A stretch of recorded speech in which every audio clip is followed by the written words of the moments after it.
अस्सलाम वालेकुम friends, welcome back to my channel Laiba health tips. Viewers, क्या आप भी थक चुके हैं पिंक लिप्स करने वाली प्रोडक्ट्स को ट्राई कर करके? क्या आप भी चाहते हैं कि आपकी लिप्स पिंक और खूबसूरत देखें, वो भी फौरन? तो आज की जो रेमेडी मैं आपके साथ शेयर करने जा रही हूँ, उससे आपके लिप्स इंस्टेंटली और परमानेंटली पिंक हो जाएंगे और ड्राई लिप्स से भी छुटकारा मिलेगा।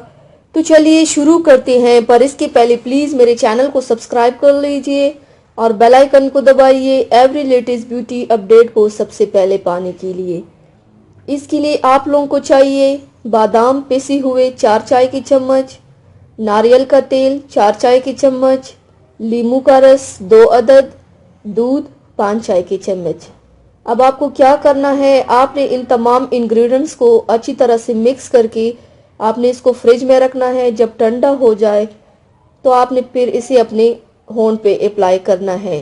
अप्लाई करके आपने इसके साथ मसाज करना है। तकरीबन 10 मिनट तक मसाज कीजिए।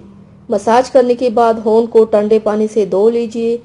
इंशाल्लाह 1 हफ्ते के इस्तेमाल से आपके डार्क लिप्स पिंक हो जाएंगे। तो व्यूवर्स, थैंक्स फॉर वाचिंग। मेरी वीडियो को लाइक और शेयर ज़रूर कीजिएगा। मिलते हैं एक और नई वीडियो में, तब तक के लिए अल्लाह हाफिज़।